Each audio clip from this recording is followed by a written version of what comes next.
Hello students, आज हम discuss करेंगे जनरल प्रिंसिपल ऑफ इंटरप्रिटेशन।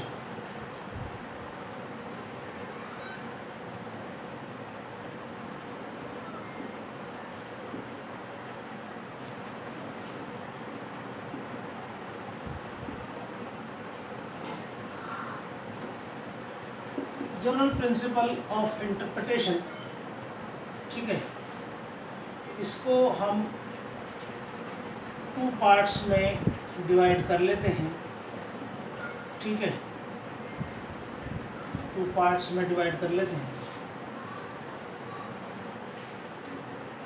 पहला प्राइमरी प्रिंसिपल्स,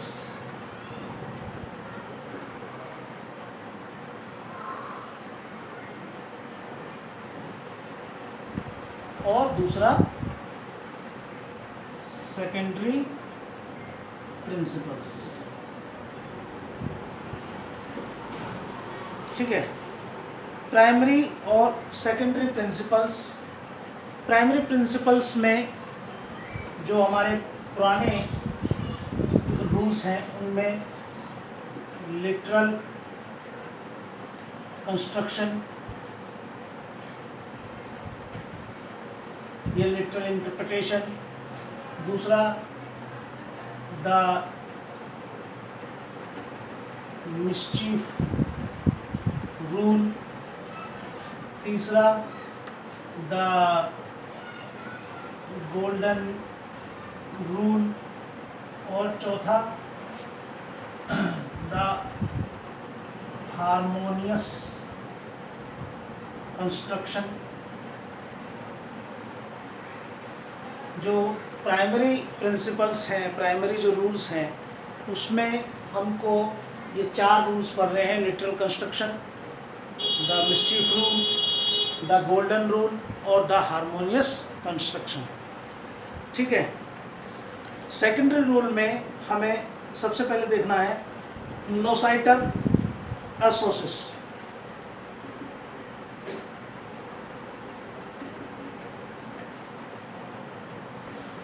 नोसाइटर एसोसिस,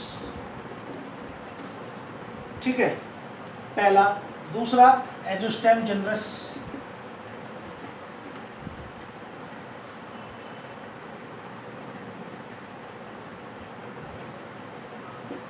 एजुस्टेम जनरस, ठीक है, और तीसरा है रेडुंडो सिंगुला सिंगलस। तीसरा है रेडेंडो सिंगुला सिंगुलस, रेडेंडो सिंगुला सिंगुलस।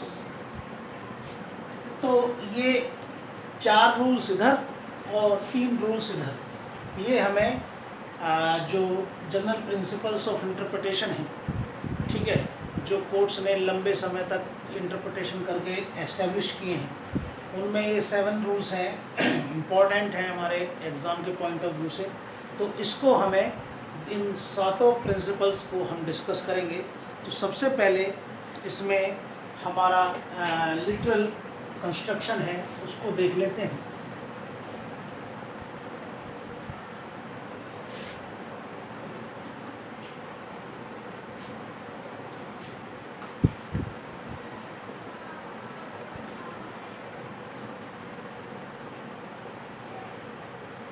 Literal construction, literal construction,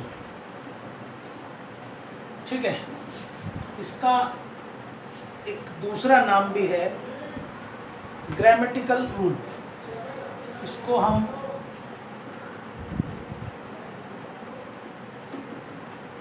grammatical rule इस नाम से भी जानते हैं। लिटरल कंस्ट्रक्शन कह दो या ग्रामेटिकल रूल कह दो, बात एक ही, ठीक है।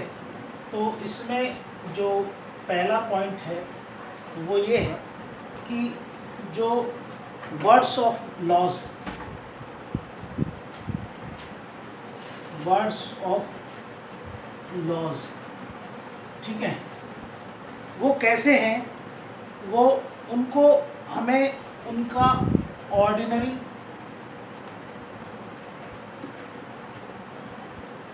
और नेचुरल मीनिंग।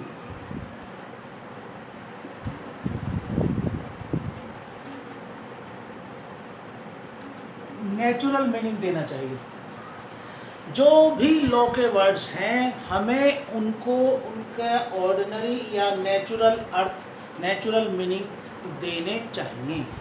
ठीक है, जैसा यानी कि जैसा लिखा है हमें उसको वैसा ही पढ़ना है, अपनी तरफ से उसमें कोई इफ और बट या कोई लॉजिक नहीं उसमें लगाना है।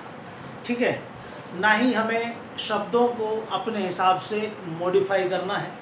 ठीक, तो वर्ड जो लॉ के वर्ड्स हैं उनको उनके साधारण और प्राकृतिक अर्थ दिए जाने चाहिए। ये बात लिटरल कंस्ट्रक्शन बोलता है, पहली। दूसरा, अगर ये जो मीनिंग है ये कैसे है, ये क्लियर है और अनएम्बिगुअस। ठीक है, तो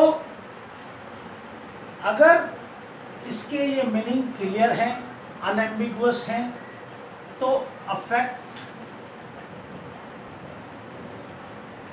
शुड बी गिवन, तो उनको प्रभाव दिया जाना चाहिए। फिर चाहे कॉन्सिक्वेंस, उसके परिणाम जो परिणाम निकलेंगे उनको देखा जाएगा। लेकिन अगर ये जो अगर हमने इनको ऑर्डिनरी और नेचुरल अर्थ दिए हैं और ये अर्थ कैसे हैं, क्लियर हैं और अनएम्बिगुअस हैं, यानी कि भ्रामक नहीं है, तो उनको प्रभाव दिया जाना चाहिए। परिणाम फिर चाहे जो निकले वो देखा जाएगा। ठीक है, ठीक।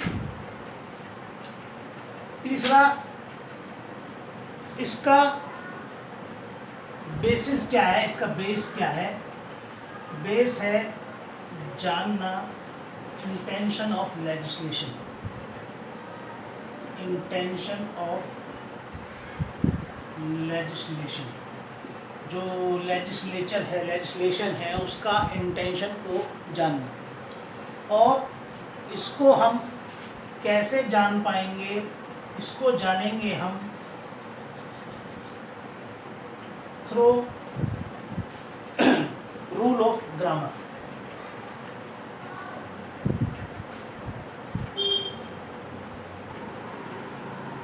ठीक है, जो व्याकरणिक नियम है उसके हिसाब से उसकी इंटेंशन को निकालने का प्रयत्न किया जाएगा। ठीक है, जो ग्रामेटिकल उसको अर्थ देते हुए उससे हम उस लेजिस्लेचर की इंटेंशन निकालने का प्रयत्न करेंगे।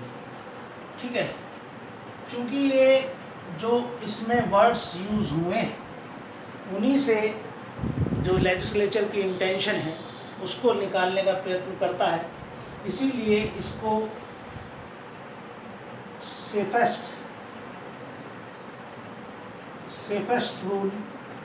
सेफेस्ट रूल भी कहा गया।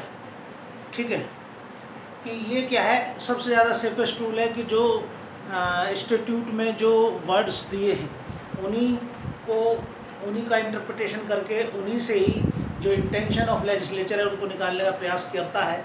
इसलिए ये लिटरल कंस्ट्रक्शन को सेफेस्ट रूल भी कहा जाता है।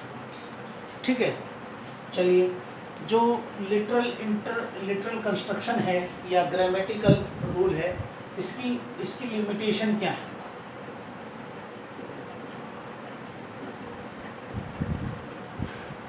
ठीक है, इसकी लिमिटेशन क्या है?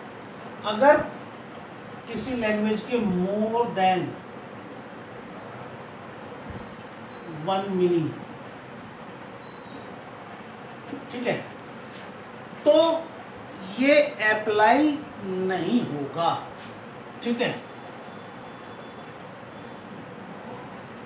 अगर इंस्टीट्यूट के उस जो लैंग्वेज है उसके एक से ज़्यादा अर्थ निकल रहे हैं, तब ऐसी स्थिति में लिटरल इंटरप्रिटेशन लागू नहीं होता है।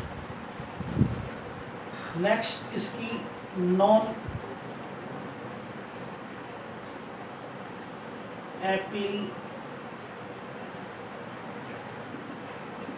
एप्लीकेबिलिटी। नॉन एप्लीकेबिलिटी क्या है? जो लिटरल इंटरप्रिटेशन है या लिटरल कंस्ट्रक्शन है उसका, कि यही है डबल मीनिंग निकल रहे हैं, ठीक है। तो या जो मीनिंग है वो कैसा है? एम्बिगुअस मीनिंग, एम्बिगुअस भ्रामक अर्थ निकल रहे हैं, तो ये एप्लीकेबल नहीं होगा, ठीक है। या ये कह लो एब्सर्ड, ठीक है। बेतुके अर्थ निकल रहे हैं तो भी ये लागू नहीं होता, ठीक है।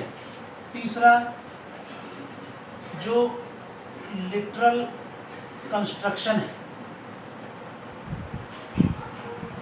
ठीक है, जो ये पर्पस ऑफ स्टैट्यूट के पर्पस को क्या कर रहा है? डिफीट कर रहा है। अगर उसके पर्पस को ही डिफीट कर दे रहा है तो फिर लिटरल कंस्ट्रक्शन अप्लाई नहीं होगा, ठीक है।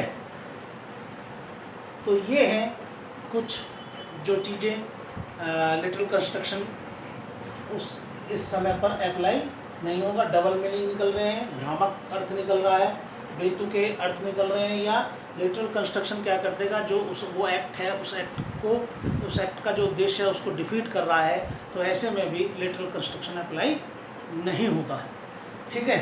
लिटरल कंस्ट्रक्शन पर जो केस लॉ था राम अवतार वाला, उसको हम डिस्कस कर चुके हैं, बेटर लीफ पान के पत्ते को लेकर के, ठीक है स्टूडेंट्स। तो नेक्स्ट वीडियो में नेक्स्ट प्रिंसिपल को डिस्कस करेंगे। Thank you.